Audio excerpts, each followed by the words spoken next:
नमस्कार दोस्तों, stock market studies में फिर से एक बार आपको बहुत-बहुत स्वागत है। तो आज यहाँ पे मैं डिस्कशन करने वाला हूँ एक ऐसे कंपनीज़ के बारे में, जो देखा जाए तो इंडिया के सबसे ज़्यादा सब मत और सबसे बड़ा माइनिंग कंपनी है। आप कहेंगे सर सबसे बड़ा, सबसे ज़्यादा माइनिंग कंपनी कौन है? वो है कोल इंडिया। आप सभी जानते हैं इंडिया के कितने ज़्यादा कोल का डिमांड है। अभी तक आपने देखे तो करीबन 80 टू 75% कोल के माध्यम से ही इंडिया का पावर जनरेट होता है। सोचिए कितना बड़ा अभी भी मतलब कोल का डिमांड है, कितना बड़ा कोल का सप्लाई किया जाता है। तो सप्लाई नहीं सॉरी डिमांड होता है। तो उस हिसाब से बहुत सारे दोस्तों ने कमेंट किया सर कोल इंडिया के बारे में एक डिटेल्स वीडियो बना के दीजिए और कोल इंडिया के लिए नेक्स्ट स्विंग ट्रेडिंग के लिए कौन सा टारगेट रहेगा उसके बारे में भी आज बात करूंगा क्योंकि ये टारगेट मेरा नहीं है एक बहुत बड़ा इंस्टीट्यूशन ने दिया है क्या वो टारगेट को फॉलो अप करना चाहिए तो उसी के बारे में डिस्कशन करूंगा वीडियो को लास्ट तक देखना बहुत इंपॉर्टेंट होने वाला है कुछ एक्स्ट्रा इन्फॉर्मेशन आपको दूंगा जो शायद मैंने इस कंपनी के ऊपर पहले नहीं दिया हुआ तो चलो आज बात करूंगा कोल इंडिया के बारे में तो वीडियो को लास्ट तक देखने के लिए मैं जरूर रिक्वेस्ट करूंगा तो सबसे पहले मैं कुछ पॉइंट्स आपके साथ शेयर करूंगा। देखिए मैं कुछ सोर्सेस के कुछ डेटा के आधार के हिसाब से इस तरीके से डेटा आपको दिखा रहा हूँ। देखिए एक डेटा के आधार से कहा जा रहा है कि यहाँ पे जो ग्राफ आपको दिख रहा है ये है कंपनी सॉरी ये जो ग्राफ है वो टोटल प्रोडक्शन का इंडिया का जो कोल इंडिया का जो सॉरी कोल का जो प्रोडक्शन है उस प्रोडक्शन का ग्राफ है। अब 2010 में देखेंगे तो 6000 मिलियन टन था। कितना?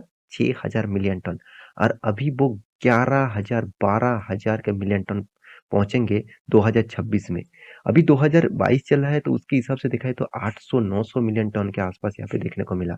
तो कंटिन्यूअसली बढ़ते जाएंगे और पहुंचेंगे 2026 में करीबन 12,000 मिलियन टन। तो सोचिए कितना बड़ा एक डिमांड है इस कोल का। बहुत सारे लोग सोचते हैं कि ईवीज आ गया मतलब सॉरी सोलर प्रोजेक्ट आ गया, विंड प्रोजेक्ट आ गया, हाइड्रो प्रोजेक्ट आ गया तो कोल इंडिया बर्बाद हो जाएगा। ऐसे बिल्कुल भी नहीं। अभी तक 75% से भी ज्यादा टोटल कोल के माध्यम से ही डिमांड को फिल अप किया जाता है।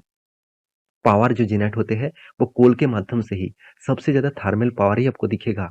Solar project, wind project, hydro project ये काम चल रहा है। इसको बड़े होने में, इसको ग्रोथ होने में बहुत टाइम लगेगा, अभी भी बहुत टाइम लगेगा। तो उस टाइम पीरियड के हिसाब से देखा जाए तो ये जो पीरियड है, ये जो टाइम है वो कोल के लिए है। फ्यूचर में भी कोल के लिए रहेगा। ऐसे नहीं कि कोल टोटली बंद हो जाएगा। हाँ, अभी बंद होने में बहुत टाइम लगेगा।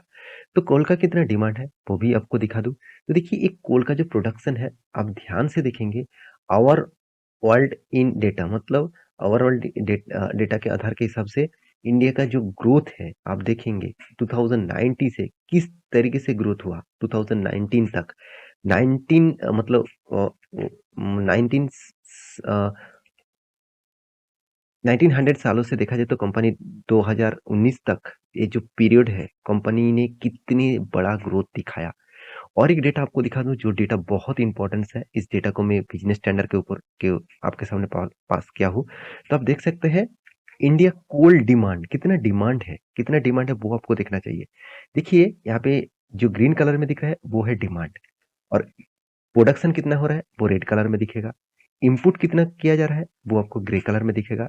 इनपुट थर्मल कोल कितना किया जा रहा है वो आपको येलो कलर में दिखेगा। तो देखिए कितना डिमांड है 2019, 2020, 2021, 2022 एंड 2023। तो हर साल देखिए डिमांड बढ़ते जा रहा है। उसके हिसाब से जो कोल का इंडिया का जो प्रोडक्शन है वो देखिए बढ़ तो रहा है मगर उतना ज्यादा मुझे ग्रोथ देखने को नहीं मिला। 600 था 500 चलो 600 के आसपास ही एवरेजली आपको देखने को मिला है। तो उतना ज़्यादा ग्रोथ नहीं है जहाँ पे आपको 1050 मिलियन टन का यहाँ पे आपको टोटल फिगर आउट देखने को मिलना चाहिए था। उसमें सिर्फ के सिर्फ 600 इसका मतलब बाकी प्रोडक्ट वो कहाँ से बाहर से इंपोर्ट करना पड़ता है। तो इंपोर्ट कितना पड़ता है आप देख सकते हैं 240 मिलियन टन का। तो कितना बड़ा इंपुट अभी बढ़ चुके हैं। तो 215 था 250 था अभी 240 हुआ। तो कंपनी ने थर्मल पावर के लिए कितना कोल मतलब इंपोर्ट करना पड़ता है। थर्मल पावर के लिए देखिए कोल का जो इंपुट ज़्यादा से ज़्यादा करना पड़ता है इसीलिए क्योंकि थर्मल पावर में जो कोल यूज किया जाता है उसको वो हाई टेम्परेचर कोयला होता है, जो ज़्यादा से ज़्यादा ऑस्ट्रेलिया से आते हैं। देखिए, मेरे जो घर है, मेरे घर से कुछ दूर के बाद ही एक रेल स्टेशंस है, तो वहाँ से देखा जाए तो बहुत सारे जो मतलब उम, कोल का जो कोयला लेकर बहुत सारे गाड़ियाँ जाते हैं। जब स्टेशन में गाड़ी रुकते हैं, तो मैं खुद वहाँ पे जाकर देखता हूँ, वो कंपनी कौन-सा देश से इस कोयला को लेके आया। मैं ज़्यादा से ज़्यादा देखता हूँ, ऑस्ट्रेलिया से इस तरीके से कोयला आते हैं, जिसको कोक को मतलब कोयला कहा जाता है। तो मैं इस तरीके से चीज़ देख कर मुझे बहुत अच्छा लगता है, क्योंकि देखिए आपको भी इस तरीके से करना चाहिए। देखिए ऐज़ ए स्टॉक मार्केट में निवेश करना आप सोच रहे हैं कुछ डेटा देख लूँ, कुछ इन्फॉर्मेशन देख लूँ, वहाँ से ही मुझे पता चल जाएगा कि कंपनी क्या करेगा। हाँ, आपकी बात सही है। फिर भी आपको फिज़िकली भी कुछ चीज़ दिखे, तो आप 100% श्योर हो सकते हैं कि उस कंपनी में कितना दम है। फिज़िकली मतलब मान के चलिए आपने कोलगेट बचपन में भी ब्रश करते थे कोलगेट में, अभी भी कर रहा है। शायद कुछ लोगों ने चेंज किया, पेप्सोडेंट किया और क्लोज़अप किया, बहुत सारा चेंज किया, मगर कोलगेट अभी भी सबसे ज़्यादा बेचे जाने वाला कंपनीज़ है। तो मेरे कहने का मतलब है, जो प्रोडक्ट आपको दिखते हैं, वही तो बिकते हैं। तो same to same stock market में आपको दिमाग तो लगाना है, मतलब उतना ज़्यादा दिमाग नहीं लगाना है। आपको सिंप्लिसिटी रखना है, आपको थिंकिंग इस तरीके से रखना है कि कुछ भी प्रोडक्ट हो, कुछ भी डिमांड हो, उस हिसाब से आप काम कर सकते हैं। तो इस कंपनी के बारे में जानकारी मैं यही दूँगा कि कंपनी टोटली डेट फ्री है। इतने बड़े कंपनी होने के नाते भी, इतने बड़े गवर्नमेंट कंपनी होने के नाते भी कंपनी डेट फ्री है। कंपनी एक ब्लू चिप टाइप कंपनी है, 1,40,000 करोड़ के आसपास कंपनी का मार्केट कैप बनने जा रहा है। तो कंपनी का एनुअल इनकम 17,000 करोड़ के आसपास है, कर्जा 4,000 करोड़ के आसपास है। हाथ में 30,000 करोड़ के आसपास कैश भी है। मुझे बहुत अच्छा लगता है इस कंपनी का सेल्स ग्रोथ, कंपनी का प्रॉफिट ग्रोथ बहुत स्ट्रॉन्ग है। देखिए, कंपनी ने 60% के आसपास डिविडेंड दिया।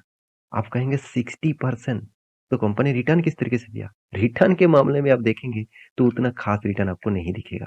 कंपनी देखा जाए तो लगातार लॉसेस दिया। कुछ टाइम में 1 साल के अंदर-अंदर कंपनी 53% में शायद आपको रिटर्न दिया है, मगर ये रिटर्न आपको फ्यूचर में नहीं दिखेगा। क्योंकि इस तरीके से कंपनी आपको उतना ज़्यादा ग्रोइंग रिटर्न नहीं देता है। इस तरीके से कंपनी के ऊपर एफआईएस, डीएस अच्छा खासा माल उठाता है, क्योंकि डिविडेंड जो अच्छा खासा देते रहते हैं। सबसे ज़्यादा होल्डिंग डीएस के पास है। डीएस कौन है? आप देखेंगे तो एलआईसी। एलआईसी के पास ही सबसे ज़्यादा होल्डिंग दिखेगा, करीबन-करीबन 11% के आसपास। तो इस कंपनी के जो एक्स्ट्रा बेनिफिट है, उसके हिसाब से बात करूँ तो कंपनी डिविडेंड देने का बादशाह है। इस साल में ऑलमोस्ट 3-3 बार डिविडेंड कंपनी दे चुके हैं। पिछले सालों में कंपनी 4-4 बार, 3-4 बार डिविडेंड दे चुके हैं। तो इस तरीके से कंपनी कंटीन्यूअसली डिविडेंड देते रहते हैं। बायबैक भी कंपनी 2-2 बार करके लेके आए थे। 2019 में लेके आए थे, 2016 में लेके आए थे। तो अभी किसने इस कंपनी को बड़े एक टारगेट रखा, उसके बारे में ज़रूर जानकारी मैं आपको देने वाला हूँ। तो आप टारगेट को देखेंगे तो एक दिग्गज वेबसाइट द इकोनॉमिक टाइम्स के ऊपर मैं लेके आया हूँ। यहाँ पे न्यूज़ को पब्लिश किया गया, आप देख सकते हैं। यहाँ पे देखिए बताया जा रहा है कि होल्ड कोल इंडिया, टारगेट प्राइस 240 रुपीज़, और वो भी जो किसने टारगेट दिया? JM financial. तो जेएम फाइनेंशियल एक इंस्टीट्यूशन है, एक म्यूचुअल फंड कंपनी है, तो उन्होंने इस तरीके से टारगेट रखा है। तो जेएम फाइनेंशियल उन्होंने टारगेट क्या रखा? जो टारगेट प्राइस है 240 रुपीज़ के आसपास, और उन्होंने जो बाइंग का प्राइस दिया गया था 228 रुपीज़ के आसपास। और अभी इस टारगेट जाएगा कि नहीं जाएगा? चलो मैं आपको चार्ट पैटर्न भी आपको दिखा देता हूँ।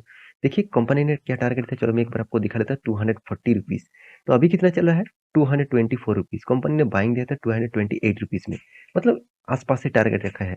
तो 240 मतलब देखा जाए तो कंपनी का जो टारगेट है, वो देखा जाए तो कंपनी का टारगेट है इस रेंज के आस-पास। तो इस रेंज के आस-पास कंपनी का टारगेट है। मैं चलो एक बार आपको लाइन भी ड्रॉ करके देता हूँ। हाँ, ये जो लेवल है, इस लेवल 240 लेवल्स के आस-पास है। तो मुझे लगता है ज़रूर इस लेवल तक जा सकता है। मगर मुझे कुछ पॉइंट्स आपके साथ शेयर ज़रूर करना है। देखिए पहली बात, यहाँ पे देखिए एक बिग अ, एक सपोर्ट ज़ोन था, उसको ब्रेकआउट किया। यहाँ पे 2-3 बार करके रेजिस्टेंस था, उसको भी ब्रेक किया। मैं आपको हमेशा बोलता हूँ, जब कोई लॉन्ग जर्नी के बाद कोई भी रेंज को ब्रेकआउट करते हैं, तब आपको रिट्रेसमेंट के लिए वेट करना पड़ेगा। तो ऑब्वियसली रिट्रेसमेंट भी हुआ, उसके बाद अपर साइड में गया, उसके बाद फिर से रीबैक कर रहा है। मुझे लगता है इस लेवल तक टच करेगा, उसके बाद रीबैक करेगा। अगर इस लेवल को टच करके लो ब्रेक कर देते हैं, ये जो लेवल है इसको ब्रेक कर देते हैं, तो सोचना फिर से गिरावट माहौल बन सकते हैं। तो शॉर्ट टर्म के लिए टारगेट दिया गया है। शॉर्ट टर्म के लिए टारगेट पाना चाहते हैं, तो आप अ, मेरे टेलीग्राम के लर्निंग ग्रुप में ज्वाइन कर सकते हैं। वहाँ पे आपको डेली बेसिस लर्निंग में बहुत सारे स्टॉक के बारे में जानकारी मिलेगा। तो ये जो वीडियो है टोटली एजुकेशन पर्पस था और ये जो टारगेट है ये मेरे टारगेट नहीं है, जेएम फाइनेंशियल के टारगेट है, तो उस टारगेट के हिसाब से आपको काम करना पड़ेगा। तो आशा करता हूँ सारा जानकारी आपको मिल चुका है। मेरी इस वीडियो आपको कैसे लगा, कितना इन्फॉर्मेशन आपको मिला, मुझे ज़रूर कमेंट कर सकते हैं। और आपको कुछ कौन-सा टॉपिक के ऊपर वीडियो चाहिए, कौन-सा कंपनीज़ के ऊपर वीडियो चाहिए, आप कमेंट ज़रूर कर सकते हैं। मिलते हैं इसी तरीके से नेक्स्ट टॉपिक लेके, तब तक के लिए अच्छे से रहिए, अपना ख्याल रखिए। Bye bye.